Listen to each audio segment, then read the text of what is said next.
Hi everyone, welcome to the Highlights from Ukraine podcast, your daily audio summary of the latest news reported in the Ukrainian media. Check out our new Long Talk episode, where we talk about how Ukrainian state functions in times of war. It is already available on all of the platforms. To support production of more of such episodes, follow the link below to our Patreon. My name is Artem, and here is the news. For 698 days, Ukraine stands strong against the forces of the Russian invasion. Recently appointed French Minister of Foreign Affairs Stéphane Séjourné conducted his first visit abroad to Kyiv. During the visit, he met President of Ukraine Volodymyr Zelensky and his counterpart Dmytro Kuleba. Together with Kuleba, they laid flowers to the Wall of Remembrance of the Fallen for Ukraine.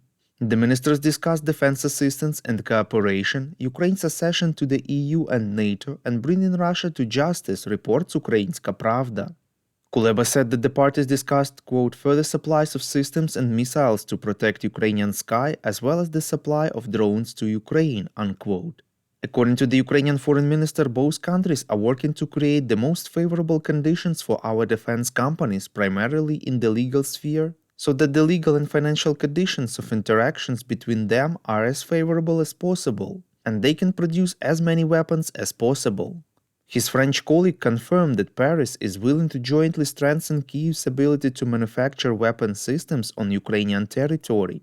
The president of Ukraine in his evening video address said that it is very symbolic that the minister's first visit is to Ukraine, and precisely at a time when Russia is trying various ways to increase strikes on Ukraine and bypass its air defense. Deputy Prime Minister and Minister of Digital Transformation Mikhailo Fedorov has urged Ukrainians to take up free training and assemble first-person view or FPV drones at home, reports Fakty. He spoke about the People's Drones project by the Dignitas Technology Assistance Fund. This is an engineering course that will teach you how to assemble a 7-inch FPV drone at home. Once you assemble an FPV drone, send it to Victory Drones instructors. Afterwards, the drone undergoes an assembly quality check and a weight test. The drone will be sent to the military if the tests are successful. The course starts every 2 weeks. The training is completely free of charge. Fedorov noted that the course participants have so far provided the military with over 100 drones. Over 80% of the drones were delivered to Victory Dignitas instructors in good working order, with the rest requiring some minor tweaks. The minister said that this is a very high figure for a rookie assembly. We would really appreciate if you could recommend us to your friends and family, as well as share information on social media. This way more people would learn about the podcast and truth about Russia's invasion of Ukraine. Ukraine's Air Force informed that over 20 Russian missiles and drones failed to reach their targets during Russia's combined air attack on Ukraine on the morning of 13th January.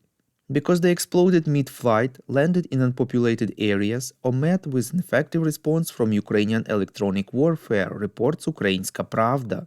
According to Air Force spokesperson Yuri Ignat, only 8 targets were engaged by air defense using firepower. Ignat noted that the reason for that is a combination of factors, both the likely poor quality of Russian weapons and the effectiveness of Ukrainian electronic warfare.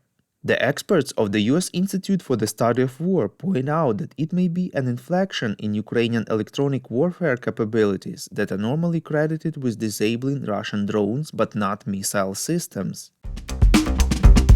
Thank you for listening to the Highlights from Ukraine podcast. We're a commercial initiative of just 2 people and we need your help to grow. Share information about the podcast, rate us in the app, subscribe to our Patreon. With your support, we are getting better. We call on you to demand from governments of your countries to impose the toughest sanctions possible on Russia and its citizens to stop their invasion of Ukraine.